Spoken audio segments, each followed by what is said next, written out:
Saudações a todas e a todos. Nosso assunto dessa aula é continuando o expansionismo marítimo e comercial. Hoje nós vamos falar da expansão espanhola.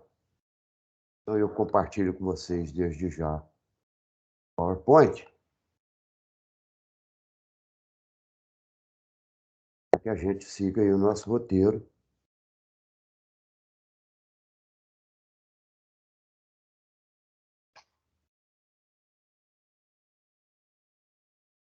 Então vejam só. Está aí a expansão espanhola.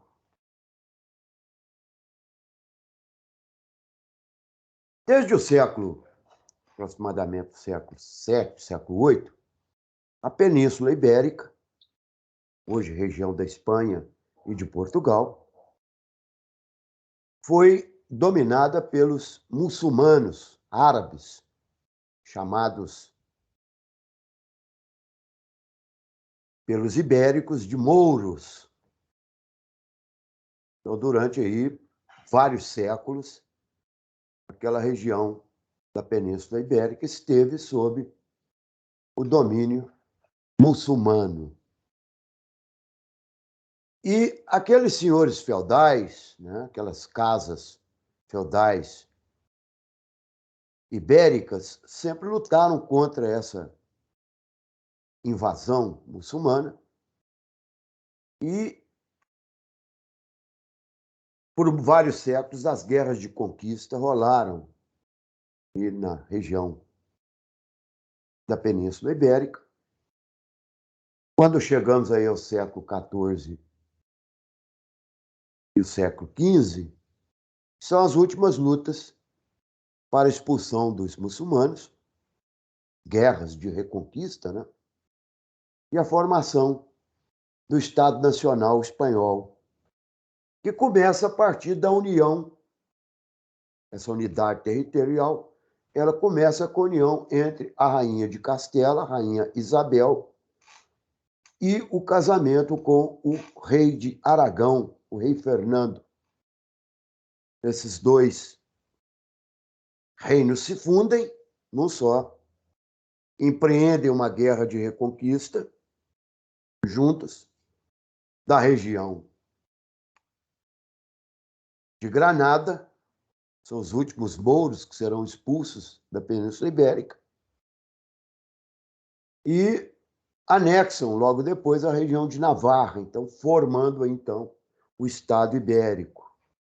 A partir então dessa unidade política é que foi possível empreender a grande expansão marítimo-comercial espanhola. Já havia um precedente, a chamada política mercantil aragonesa.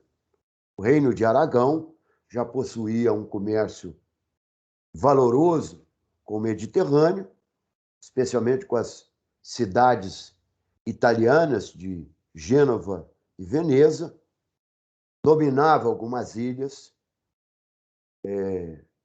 destaca aí a ilha de Málaga, né, da região do Mediterrâneo. Então já havia um certo comércio.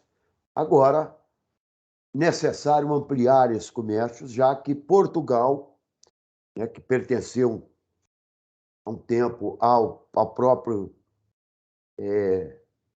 território espanhol, já havia empreendido a sua rota marítima costeando a África até chegar à Índia, né? Então, já surtiam os primeiros resultados dessa expansão marítima portuguesa. Então, os franceses também os holandeses, os espanhóis vão se lançar a esse grande empreendimento. Para tal, vai contratar navegadores genoveses, né? Já que lá ainda não tem uma tradição marítima tão forte quanto a tradição marítima portuguesa. Um desses contratos será com o genovês Cristóvão Colombo. A rota pela costa africana é uma rota dominada pelos portugueses, então a opção para chegar às Índias é traçada navegando para o Ocidente para chegar ao Oriente. Naturalmente, isso esbarra ainda na teoria da Terra plana, de você cair no abismo, o mar oceânico termina e é um abismo sem fim, mas essas tradições, essas convicções são postas de lado e o Cristóvão Colombo então se lança ao mar em direção a leste para chegar a oeste. Então essa é a rota espanhola. Em 1492, em outubro de 1492, Cristóvão Colombo chega ao continente americano pensando ter chegado às Índias. Ele chega às ilhas do Mar do Caribe, né? Posteriormente que ele vai conhecer de fato o continente, mas pensando chegar às Índias, coloca o nome nos nativos, né, que ali habitavam e habitam o nosso continente, de índios, se referindo às Índias, né, ao Oriente. Vasco Nunes de Balboa atravessa o Istmo do Paraná e descobre o Oceano Pacífico em 1513.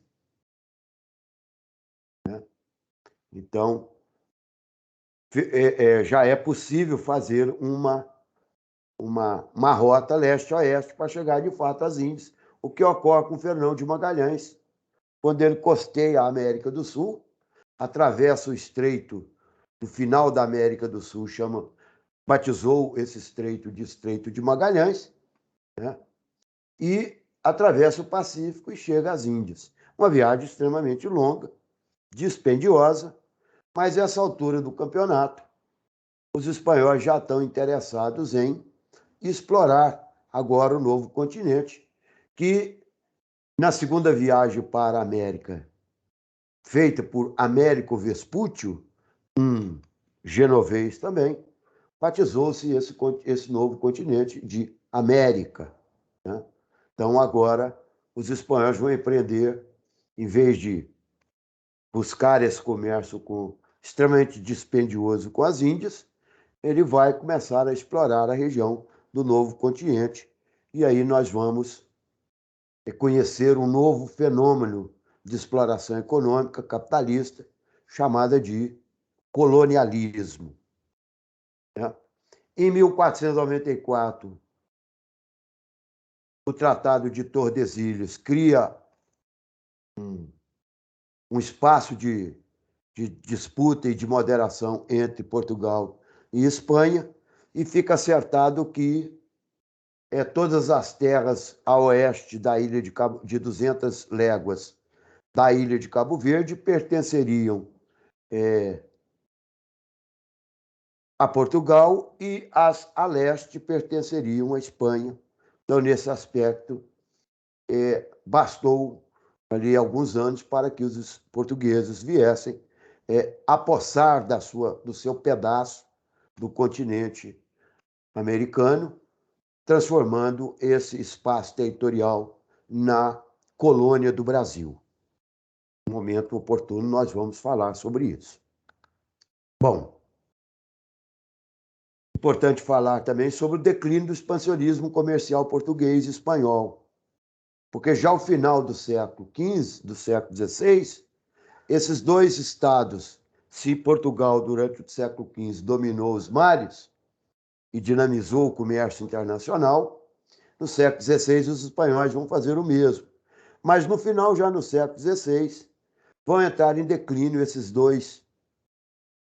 duas potências marítimas comerciais, devido a uma série de demandas e de acontecimentos e de políticas tomadas por essas monarquias. Primeiro, porque todo o comércio marítimo comercial estava sob o monopólio régio, né? E essas, que eu chamo de monopólio régio, na mão dos reis, e esses reis ainda tinham seus vínculos